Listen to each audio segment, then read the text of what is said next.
فلانی جگہ نہ جاتا تو وہ اس مشکل میں نہ پڑتا، اگر یہ گاڑی کا یہ کام نہ ہوتا یا یہ ہوتا تو ایسے نہ ہوتا، اگر یہ ڈاکٹر نہ آتا تو ہماری جان چاہے چلی جاتی یا بچ جاتی اس ڈاکٹر کی وجہ سے۔ آپ کا کیا خیال ہے؟ یہ عقیدہ درست ہے؟ ایسا کہنا رائٹ ہے کہ رانگ ہے؟ آپ کیا سمجھتے ہیں؟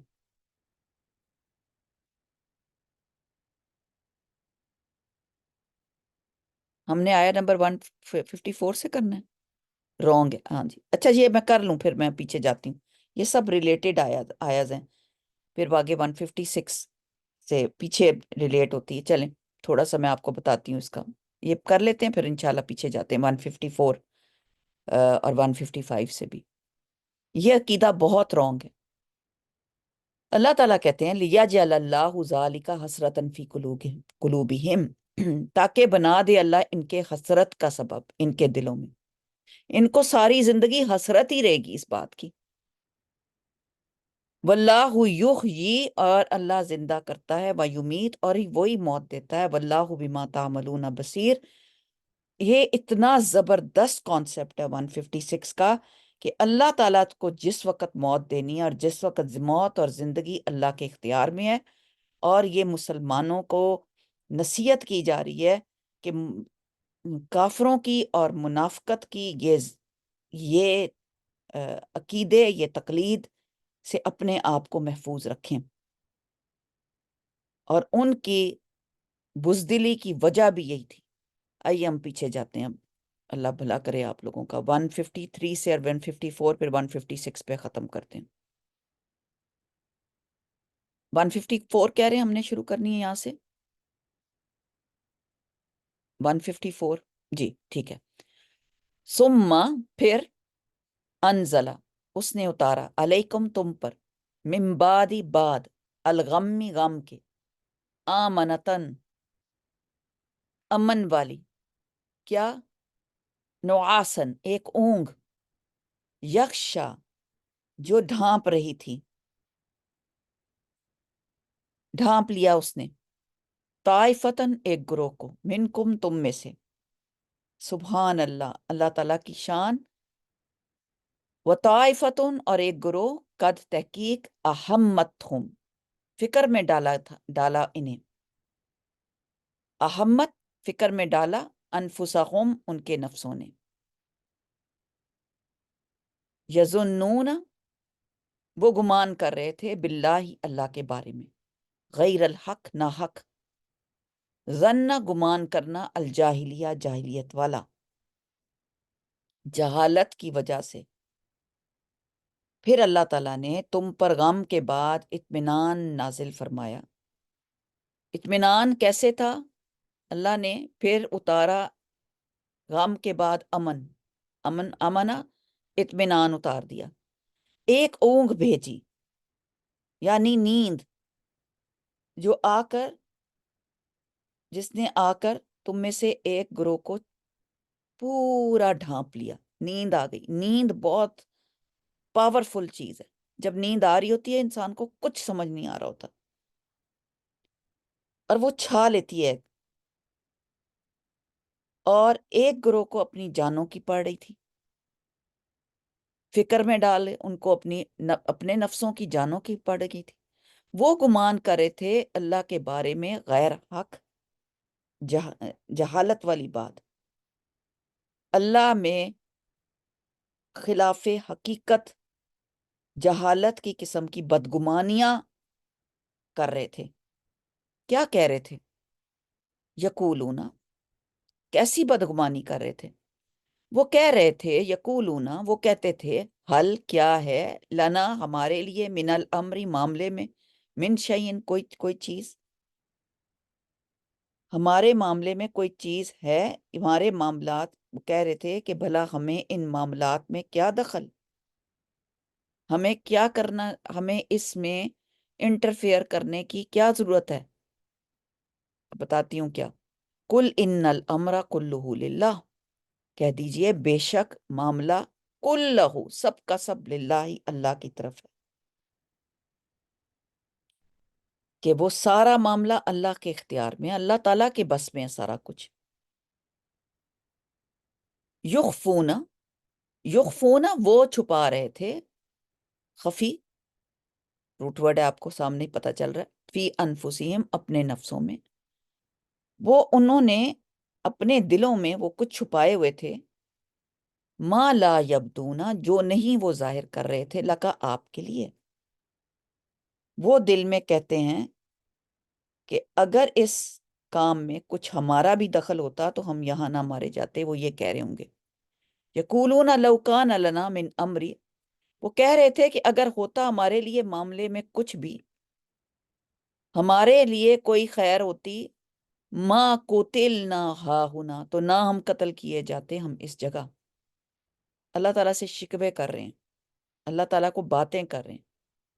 کل کہہ دیجئے، لو اگر کنتم ہوتے تم فی بیوتکم اپنے گھروں میں، لبرزا تو اپنے گھروں میں بھی البتہ نکل پڑتے، لبرزا اگر تو نکل پڑتے، الذین وہ جو کتبہ علیکم علیہم تو جو لکھا گیا تھا، علیہم القتل جن پر قتل ہونا، علی مضاجعہم وہ اپنے سونے یا موت کے مقامات پر، اللہ ان کو نکال لاتا جہاں انہوں نے قتل ہونا تھا، وَلِيَبْتَلِيَ اور تاکہ آزما لے اللہ، ما فی صدورکم جو ان کے سینوں میں ہے، وَلِيُمَحِّصَ اور تاکہ وہ خالص کر دے، ما فی قلوبکم اس کو جو وہ تمہارے دلوں میں ہے، تاکہ وہ جو ظاہر کر دے اور وہ جو خالص کر دے۔ واللہ علیم بذات الصدور، اللہ تعالیٰ جانتا ہے جو کچھ وہ سینوں میں رکھتے ہیں۔ یہاں پر سب سے پہلے تو امانت، امانتن کا مطلب ہے، معنی ہے راحت، سکون، اطمینان کے، اور نواس اور اونگ آ گئی تھی، اور نیند کو کہتے ہیں یہاں یہ اللہ تعالیٰ نے ایک نیند بھیجی اطمینان اور راحت کے ذریعے، دل کو اطمینان ہو گیا، دماغ جو تھا وہ سو گیا، اور اس کا فوکس بھی ایسا کہ اللہ تعالیٰ نے مٹا دیا، جس کا ذہن پریشان اور جس کا دماغ منتشر ہو، اس کو نیند آ جائے تو کیا معاملہ ہوتا ہے، اس کا سکینت مل جاتی ہے، اس کو بہت زیادہ پریشانی ہے، بہت غم ہے، اور اس کو اللہ نیند دے دے، ایسے شخص کے لیے بہت بڑی ایک نعمت مل جاتی ہے اس کو، کیونکہ ذہن پریشان ہوتا ہے، دماغ میں سوچیں ہوتی ہیں، پریشانیاں ہوتی ہیں، تو نیند اس کو جو ایسے شخص کے لیے ایک حوصلہ دیتی ہے، ایک اس کو ٹرنکویلٹی آتی ہے، ایک سکون آتا ہے اس کو، عزیمت کے ساتھ وہ ایک بریک لے لیتا ہے۔ اس وجہ سے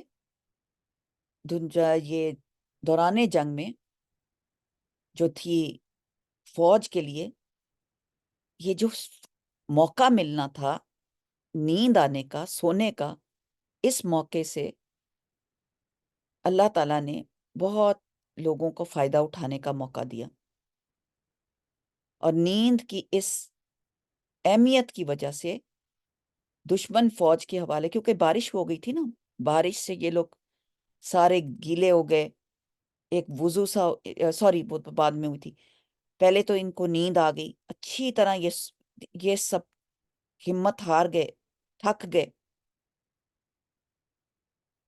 تو نیند کی وجہ سے اس دشمن فوج کے حوصلے جو تھے وہ پست کرنے کے لیے ایک یہ تدبیر اللہ نے سوچی تھی، ایک تدبیر یہ ہے کہ ان کو سونے کا موقع مل گیا اللہ کی طرف سے، اور یہ اللہ کا فضل ہو گیا بہت، کیونکہ فوج جب جنگ کر رہی ہوتی ہے تو تب تو سو نہیں سکتی، تو وہ اس سے فائدہ ایسے اٹھایا کہ وہ فریش ہو گئے. تو جب وہ فریش ہو گئے اور ذہنی اور دل ان کی دونوں فریش ہو گئے، تو یہ اللہ کا بہت بڑا احسان تھا.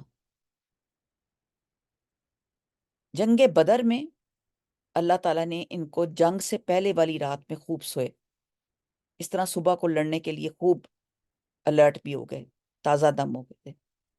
یہاں یہ بات بتائی جا رہی ہے کہ اگر گروہ کو آرام سے سلا دیا اللہ تعالیٰ نے، لیکن یہ تو سو گئے اور دوسروں کو اپنی جانوں کی پڑی رہی، وہ گمان کرتے رہے. دشمن حالانکہ واپس جا چکے تھے، لیکن وہ اپنے خوف اور بزدلی کے بنا پر یہی سمجھتے رہے کہ ابھی وہ سر پر ہی کھڑا ہے. یہ اللہ تعالیٰ نے ان کے اندر یہ ایک خیر ڈال دی. یخشش طائفت، ان میں حال کا، یہاں پہ حال کا مفہوم آ رہا ہے، یعنی کہ پریزنٹ، یہ حال کا صیغہ ہے کہ ان کے اوپر غشی طاری ہو گئی. یخشت طائفت، ڈھانپ لیا اس نے ایک گروہ کو.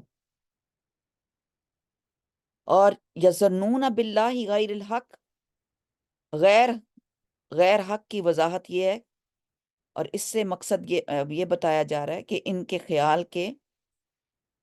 کا خیال یہ تھا کہ باوجود کہ یہ لوگ مسلمان بنے پھرتے رہے، لیکن اب تک اللہ تعالیٰ کی صفات اور زندگی سے ان کے تعلق میں کوئی فرق نہیں آیا. یہ بظاہر اللہ تعالیٰ کے اوپر شک ہی کرتے رہے، ان پہ تانے ہی دیتے رہے، اور وہی جاہلیت کی باتیں جو جاہل پن کی جاہلیت کیا ہے، جاہلیت کے اندھیروں میں ہی گمان کرتے رہے، غیر الحق کی باتیں اور اندھیروں کی باتیں، اسی اندھیرے میں تھے، اسی ظن میں تھے. اور ظن جاہلیت کی ایک مثال یہ بھی ہے کہ وہ اپنے دل میں جو کچھ چھپائے ہوئے تھے اس کا اظہار اور بیان بھی کر رہے تھے. تو یہاں پر اللہ تعالیٰ نہ صرف کہ ان کی بے وقوفی کو بیان کروا رہے ہیں، احد کے واقعات میں یہ آیت پوری کی پوری احد کی شکست کو ظاہر کرنے والے واقعات ظاہر کرتی ہے کہ وہاں پہ شکست کیسے ہوئی. جماعت کے اندر جو کمزوریاں چھپی ہوئی تھیں ان کے علاج بھی ضروری تھا. تو یہاں پہ فرمایا کہ احد کی شکست کے بعد تم میں سے ایک گروہ تو بے شک ایسے لوگوں کا رہا جو اللہ اور رسول سے بدگمانیاں اور شکایتیں کرتے تھے، اور ایک بالکل بدگمان بھی نہیں ہوا اور انہوں نے شکایت بھی نہیں کی، اس نے اپنا حوصلہ قائم رکھا. تو بات یہ ہے کہ جب بھی کوئی پریشانی آئے، اس سے ہمیں کیا سبق آ رہی ہے نا، جب بھی پریشانی آئے، غم آئے، کوئی بھی پریشانی ہو، کوئی چیز ہو جائے زندگی میں، اللہ سے بدگمانی نہیں کرنی. پکا لکھ لیں، اللہ تعالیٰ سے بالکل شک نہیں کرنا کہ اللہ تعالیٰ نے یہ میرے ساتھ کیوں کیا ہے، یہ ایسے میرے ساتھ کیوں ہو گیا. دل شکنی نہیں کرنی، دل جمی کے ساتھ، ایمان کی مضبوطی کے ساتھ رہنا ہے، اور اللہ پر بھروسہ کرنا ہے کہ مجھے جو کچھ ہوا. یہ ایک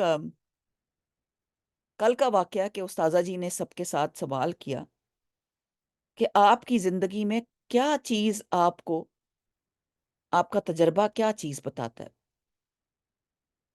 تو میرے مائنڈ میں وہ بات ایک یاد آ گئی جو کہ ایک اللہ تعالیٰ کی طرف منسوب کی جاتی ہے. حدیث ضعیف ہے، حدیث صحیح نہیں ہے، لیکن ہے اس طرح کہ ایک میری چاہت ہے اور ایک تیری چاہت ہے. ہوگا وہی جو تیری چاہت ہے، ہوگا وہی جو میری چاہت ہے. اللہ کی چاہت ہی ہوگی، جو وہ ہوگا جو اللہ کی چاہت ہے، لیکن میں اس کو دوں گا جو اب میں اس سے راضی ہو جاؤں گا جو میری راحت میں چاہت پہ راضی ہو جائے گا، اور میں اس کو خوار کر دوں گا جو اپنی چاہت میں رہے گا، لیکن ہوگا وہی جو میری چاہت ہے۔ بات یہ ہے کہ اللہ کی چاہت پہ راضی رہنا بہت بڑا انعام ہے۔ ہاں، اللہ تعالیٰ نے کر دیا، اللہ تعالیٰ کو یہی منظور تھا۔ اس میں ایمان کی مضبوطی کی ایک بہت بڑی شہادت آتی ہے، یہ گواہی آتی ہے۔ کیونکہ دیکھیں، دوسرا جو گروہ تھا جسے برابر اپنی جانوں کی پڑی ہوئی تھی، وہ اللہ سے اس قسم کی بدگمانیاں میں مبتلا تھا، جو ایمان اور اسلام دونوں کے لیے صحیح نہیں تھے۔ زمانے جاہلیت کی باتیں، ایسی باتیں کر رہے تھے۔ اس کا خیال تھا کہ معاملات فیصلہ کرنے میں نبی صلی اللہ علیہ وسلم اور ان کی نافرمانی کرنے میں ہی صحیح رہے گا، اور خود اپنی مرضی سے کام لینے میں صحیح آگے ہم رہیں گے۔ ان کے مشوروں کی کوئی قدر نہیں انہوں نے کی، ان کی رائے نہیں مانی۔ اگر ان کی رائے مان لی جاتی اور مدینہ کے اندر ہی محصور ہو کر جنگ کی جاتی تو یہ افسوسناک صورت پیش نہ آتی، اور ہم یہاں اس ذلت کے ساتھ قتل نہ ہوتے، یعنی کہ ہم مدینہ کے اندر ہی رہتے۔ آپ کو یاد ہے وہ کہہ رہے تھے کہ مدینہ ہی میں ہمیں رہنا چاہیے۔ جب انسان مدینہ میں ہی رہتا تو کیا ہوتا؟ وہاں کے تو بچے بھی مارے جاتے۔ آج کیا ہو رہا ہے غزہ میں؟ کچھ کسی کو بھی نہیں چھوڑا جا رہا، کیونکہ وہ اپنے ہی شہر میں بیٹھے ہیں۔ وہ کہاں بھاگیں، کدھر جائیں؟ وہ تو نکل آئے تھے باہر آ کے جنگ کرے تھے، وہاں ان کو قتل کیا جا رہا تھا۔ ہم یہاں اس ذلت سے ساتھ قتل نہ ہوتے، وہ یہ کہا کرتے تھے۔ ان کی تردید کی جا رہی ہے، اس میں فرمایا جا رہا ہے کہ تمہارے یہ خیال بالکل غلط ہیں۔ یقولون حل لنا من امرنا من شیء، ہمارے لیے معاملے میں کوئی چیز نہ ہوتی۔ کل کہہ دیجئے ان الامر کلہ للہ یخفون فی انفسہم، وہ چھپا رہے تھے اپنے نفسوں میں جو نہیں وہ ظاہر کر رہے تھے، لکا آپ کے لیے، نبی صلی اللہ علیہ وسلم کے لیے۔ وہ کہہ رہے تھے اگر ہوتا لنا ہمارے لیے من الامر، ہمارے معاملے میں ہماری بات سنی جاتی اور ہماری رائے لی جاتی، ما قتلنا ہا ہنا، تو ہم یہاں نہ قتل کیے جاتے۔ قل لو کنتم فی بیوتکم، کہہ دیجئے اگر ہوتے تم اپنے گھروں میں بھی، لبرزا، البتہ نکل پڑتے، الذین، وہ جو کتبہ لکھ دیا گیا تھا جن پر قتل ہونا، اپنی طرف اپنی موت کے مقامات پر، لیبتلیہ، تاکہ آزما لے اللہ تعالیٰ، ما فی صدورکم، جو تمہارے سینوں میں ہے۔ اللہ تعالیٰ تو تمہارے اندر جو کچھ کمزوریاں موجود تھیں، اس وجہ سے اللہ نے چاہا کہ ایسے حالات پیش آئیں کہ تمہاری کمزوریاں ظاہر ہو جائیں، تمہارے دلوں کو جانچ لیا جائے، تمہارا کھوٹ باہر آئے، اور تاکہ وہ خالص کر دے ما فی قلوبکم۔ کیوں آزمائش آتی ہے؟ یہ انڈر لائن کر لیں، آزمائش کس لیے آتی ہے؟ تاکہ آزما لے اللہ اس کو جو تمہارے سینوں میں ہے، اور وَلِيُمَحِّصَ فِي مَا فِي قُلُوبِكُمْ، اور تاکہ وہ خالص کر دے اللہ اس کو جو تمہارے دلوں میں ہے۔ وَاللَّهُ عَلِيمٌ بِذَاتِ الصُّدُورِ، اللہ تمہارے دلوں کو جانتا ہے، اللہ دلوں کے امراض، اللہ کے دلوں کے علاج کی اچھی طرح واقف ہے۔ اللہ ہم سب کو جانتا ہے کہ ہم کیا کرنا چاہتے ہیں، اللہ ہمارے دلوں کے بھید تک جانتا ہے۔ یہ کوئی چھوٹی بات نہیں ہے کہ اللہ تعالیٰ ہمیں بتانا چاہتا ہے اللہ ہمیں آزمائش میں کیوں ڈالتا ہے۔ لوگ سمجھتے ہی نہیں ہیں اس بات کو کہ اللہ ہمیں آزمائش میں کیوں ڈالنا چاہتا ہے۔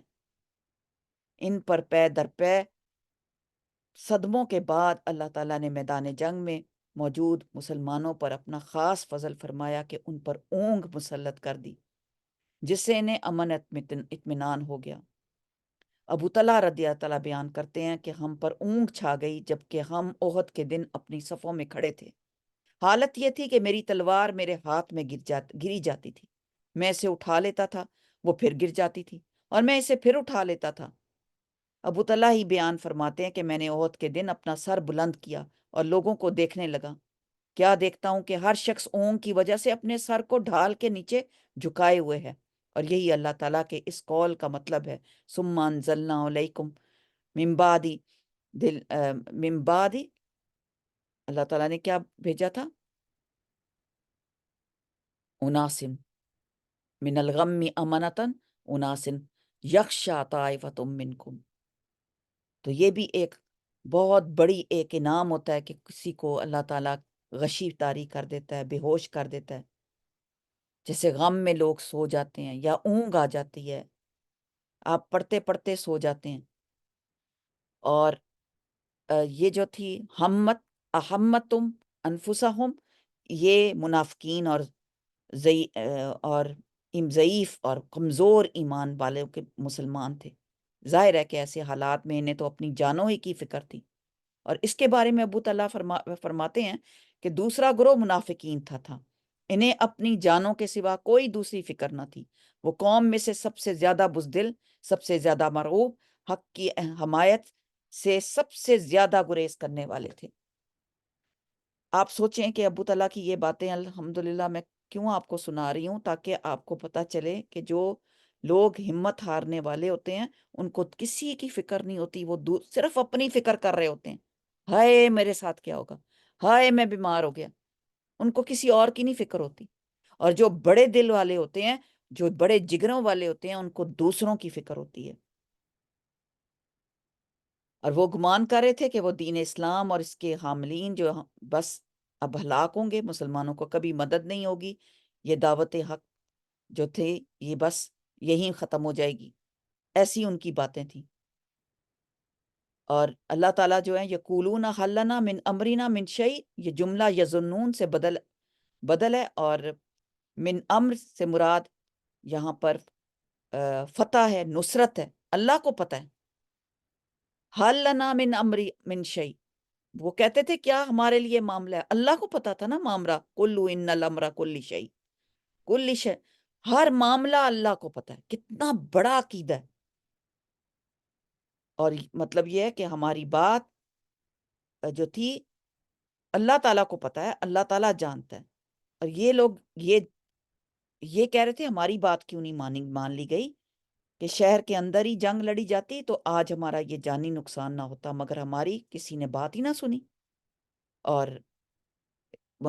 یہ باتیں جو تھیں یہ ان کو شے دیتے تھے. تو بات یہ ہے کہ اللہ تعالیٰ ہمیں بتا رہے ہیں کہ ان کے خیالات کی تردید کی جا رہی ہے. یعنی اگر تم اپنے گھروں میں بیٹھے رہتے تب بھی جن لوگوں کے قسمت میں قتل ہونا لکھا تھا وہ ضرور اپنے گھروں سے نکلتے، اور جہاں جب وہ مارے گئے تھے وہیں آ کے وہ مارے جاتے، کیونکہ ان کی موت وہیں لکھی ہوتی ہے. آپ نے اکثر دیکھا ہوگا کہ ایسے لوگ ہوتے ہیں جن کی موت کہیں لکھی ہوتی ہے اور پھر وہ آ کے کہاں مارے جاتے ہیں. ان الذین تولوا، بے شک وہ لوگ جو پھر گئے، منکم تم میں سے، یوم ملتقا، جب اس دن جس دن آمنے سامنے ہوا تھا گروہ،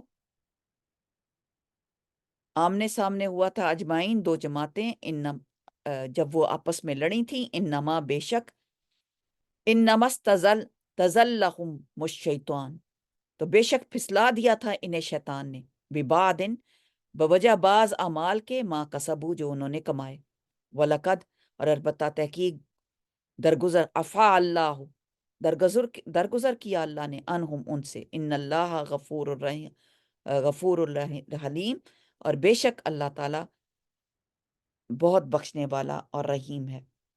یہاں پر اللہ تعالیٰ اب اس بات کی تردید کر رہے ہیں کہ یعنی احد کے جن جو مسلمان میدان جنگ میں بٹ گئے تھے وہ شیطان کے پھسلانے کے سبب، مگر شیطان نے انہیں پھسلانے کا موقع انہی کے کچھ گناہوں کی وجہ سے ان کو ملا تھا. شیطان تب آتا ہے جب گناہ کیے ہوتے ہیں، جن میں سے بعض ایک گناہ یہ بھی تھا کہ انہوں نے رسول اللہ صلی اللہ علیہ وسلم کی حکم کی مخالفت کی تھی. ایک ان کو کہا گیا تھا اپنا مورچہ نہیں چھوڑنا، اپنی جگہ نہیں چھوڑنا. انہوں نے اپنی جگہ چھوڑی، شیطان نے ان کو پھسلا دیا. آج بھی آپ دیکھ لیں، جو لوگ، جو بچے گھر چھوڑ کے، اپنے ینگ بچے ہوتے ہیں، اپنے گھر چھوڑ کے جاتے ہیں، پھر شیطان ان کو پھسلا دیتا ہے. جو عورتیں اپنا گھر چھوڑ کے جاتی ہیں، شیطان ان کو پھسلا دیتا ہے. جو مرد اپنے گھروں کو جب کو نہیں ٹائم دیتے اور وہ گھر کی ذمہ داریاں چھوڑتے ہیں، اپنا نان نفقہ چھوڑتے ہیں، جو اپنی ذمہ داری چھوڑتا ہے اس کو شیطان آ کے شیطان اس کو پھسلا دیتا ہے۔ ایک نیک کام کرنے سے دوسرے نیک کام کرنے کی توفیق ملتی ہے، ایک گناہ دوسرے گناہ کو لے کر آتا ہے، ایک گناہ دوسرے گناہ کو کھینچتا ہے۔ یہ بات کہیں بڑی بڑی لکھ لیں۔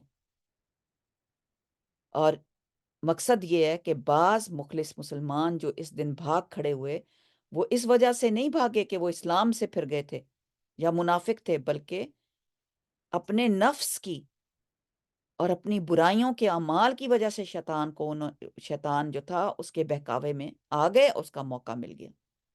اس لیے رسول اللہ صلی اللہ علیہ وسلم اپنے خطبے میں فرمایا کرتے تھے، وَنَعُوذُ بِاللَّهِ مِن شُرُورِ أَنفُسِنَا وَمِن سَيِّئَاتِ أَعْمَالِنَا، ہم اپنے نفس کے شر سے اور اپنے اعمال کی برائیوں سے اللہ سے پناہ مانگتے ہیں۔ اور یہ بھی اس سے پتہ چلتا ہے کہ نفس کا شر ہو یا اعمال کی شامت، ان کے ساتھ شیطان کا گمراہ کرنا بھی شامل ہوتا ہے۔ تو نفس کو قابو کر کے رکھنا چاہیے، ٹھیک ہے؟ اس سے 3 آیات پہلے بھی یہی بات کہی گئی کہ ان کی معافی کی خوشخبری سنائی گئی تھی، اس لیے کہ یہ ان کو کیوں اب وَلَقَدْ عَفَا اللَّهُ عَنْهُمْ، اللہ تعالیٰ نے ان کو کیوں معاف کر دیا تھا؟ یہاں پہ پھر کہا گیا وَلَقَدْ عَفَا اللَّهُ عَنْهُمْ۔ یہ منافق، یہ بیچارے اپنے شیطان کے پسلاوے میں، جو شیطان کے بہکاوے میں آئے گا، اللہ ان کو معاف کر دے گا۔ اللہ غفور الحلیم ہے، اللہ تعالیٰ حلیم ہے، اللہ بردبار ہے۔ اب پھر مزید اطمینان اور تسلی کے لیے دوبارہ خوشخبری سنائی جا رہی ہے کہ یقیناً اللہ تعالیٰ نے انہیں معاف کر دیا، یعنی وہ واقعی دل میں اخلاص رکھتے تھے، کیونکہ اوپر خالص کر رہے تھے اللہ تعالیٰ ان کو۔ جب ان کو اللہ تعالیٰ خالص وَلِيُمَحِّصَ مَا فِي قُلُوبِكُمْ، ان کے دل خالص تھے تو اللہ نے ان کو جانچ لیا۔ ان اللہ غفور الحلیم، بے شک اللہ بخشنے والا ہے۔ یا ایھا الذین آمنو، اے لوگو جو ایمان لائے ہو، نہ تم ہو جاؤ مانند اس کی طرح جنہوں نے کفر کیا، وقالو، انہوں نے کہا لاخوانہم، اپنے بھائیوں کو، اذا ضربوا، وہ جب چلے پھرے، فی الارض، زمین میں، او کانوا غزا، یا غازی ہو گئے، لڑے، لو کانوا عندنا، اگر وہ ہوتے وہ پاس ہمارے، ماں، نہ مارے جاتے، نہ ماتو، مرتے، وما قتلوا، اور وہ قتل کیے جاتے، لیجعل، تاکہ بنا دے اللہ، ذالکا، اس کو، حسرتن فی قلوبکم، حسرت کا سبب ان کے دلوں میں، واللہ یحیی، اللہ ہی زندہ کرتا ہے، ویمیت، اللہ تعالیٰ نے کلیئر کر دیا، واللہ بما تعملون بصیر، اور اللہ تعالیٰ ہی، کتنی خوبصورت آیات ہیں، واللہ بما تعملون بصیر، اللہ اسے جو تم عمل کرتے ہو خوب دیکھنے والا ہے۔ کہ یعنی جو واقعی دل میں اخلاص رکھتا ہے، اللہ اس کو ایک تو معاف کر دیتا ہے، اور دوسری بات کہ اللہ تعالیٰ یہاں پر فرما رہے ہیں جو غازی ہو گئے اور جو زندہ بچے، یعنی لڑنے والے، اور دونوں مسلمانوں کا یہاں پر بہت زبردست تاکید فرمائی گئی کہ تم ان لوگوں کی طرح نہ ہو جاؤ جو اپنے نفاق کی وجہ سے کافر ہیں، وہ بہت برا عقیدہ رکھتے ہیں، گندا عقیدہ صرف دل ہی میں نہیں رکھتے بلکہ وہ ظاہر بھی کر دیتے ہیں۔ اور ہمارے جو بھائی جو جہاد کے سفر میں فوت ہو گئے یا لڑے اور وہ بیچارے زخمی ہو گئے، ان کو کہتے ہیں کہ اگر ہمارے پاس رہتے تو تم مرتے نہ اور نہ قتل ہوتے۔ ان کا یہ عقیدہ اور ان کی یہ بات، ان کا قول، اللہ تعالیٰ ہمیشہ کے لیے ان کے دلوں میں حسرت اور افسوس ہی ان کو بنا رہے گا، کیونکہ ان کا عقیدہ درست نہیں۔ مسلمانوں کو اس عقیدے سے اس لیے روکا گیا کہ یہ غلط بات ہے، اور غلط ہونے کے ساتھ ساتھ یہ ایک بزدلی کا سائن ہے، بزدلی کا باعث بنتا ہے۔ اگر یہ ہوتا تو یہ ایسے ہوتا، اگر یہ ہوتا تو، اگر یہ ایسے، میری بیٹی ایسی ہوتی، پیاری ہوتی تو اس کی شادی جلدی ہو جاتی، ایسے کرتے ہیں نا ہم۔ اگر اس کا قد لمبا ہوتا تو اس کا یہ ہوتا، یہ ہم کرتے ہیں، ہمارے ہر وقت ہماری یہ ہماری بزدلی ہے، یہ ایمان کی بزدلی کا ثبوت ہے، بہت بڑی بات ہے۔ ایمان مضبوط ہونا چاہیے. نہیں، اللہ نے پیدا کیا اس کو، اللہ اس کے لیے ایسا کرے گا. اللہ نے اس کا قد چھوٹا کی دیا اس کو، اللہ اس کے لیے اسی میں خیر رکھے گا. جو کچھ دیا اللہ تعالیٰ نے، اللہ کی ہر بات میں راضی ہونا، یہ عقیدہ مسلمانوں کو قوت بخشتا ہے. حکم دیا کہ دل مضبوط رکھو، موت اپنے وقت سے ایک لمحے پہلے نہیں آ سکتی. اور شیطان کا دخل، اس کی دخل اندازی سے بچو، اس کو موقع نہ دو. قوی مومن اللہ تعالیٰ کے نزدیک کمزور سے بہتر ہے اور زیادہ محبوب ہے. ہر ایک میں کوئی نہ کوئی بھلائی ہے. اس چیز کا حرص کرو جو تمہیں نفع دے، اور اللہ سے مدد مانگو اور عاجز مت ہو جاؤ. اگر تمہیں کوئی مصیبت پہنچے تو یہ مت کہو کہ اگر میں ایسا اور ویسا کرتا تو مجھے یہ مصیبت نہ پہنچتی، کیونکہ یوں کہو کہ اللہ نے جو مقدر کیا اور جو چاہا کر دیا. اس لیے لو اگر کا لفظ شیطان کا کام کا رستہ کھولتا ہے. لو شیطان کا کام اور اس کا رستہ کھولتا ہے. امید ہے آپ کو یہ بات پلے باندھ لی ہوگی. آیا نمبر 156 صحیح ختم کرتے ہیں، پھر انشاءاللہ تعالیٰ اس کے آگے مغفرت اور رحمت انشاءاللہ نیکسٹ ویک پڑھیں گے. بارک اللہ فی، جزاک اللہ خیر، سبحانک اللہم و بحمدک، اشہدو ان لا الہ الا انت، استغفرک و اتوب الیک، وآخر دعوانا الحمدللہ رب العالمین. بہت سبق ہے ہمارے لیے قرآن میں، اگر ہم سچے دل سے اس کو پڑھنا چاہیں. بہت زیادہ ایمان کی مضبوطی چاہیے. شیطان سے پناہ، ہر نماز کے بعد اپنے لیے شیطان سے پناہ مانگے. بارک اللہ فی، جزاک اللہ خیر، آنے کا، کلاس میں سننے کا. الحمدللہ ترجمہ یاد کرتے رہیں. سسٹر زینب کو سنائیں اپنے پچھلے ترجمے بھی، وہ چھٹیوں پہ گئی تھیں. ضرور اپنا کام ساتھ ساتھ کرتے جائیں. بارک اللہ فی. السلام علیکم ورحمۃ اللہ وبرکاتہ. وعلیکم السلام ورحمۃ اللہ وبرکاتہ. السلام علیکم میم، مجھے ایک ریکویسٹ کرنی تھی. ہیلو، السلام علیکم.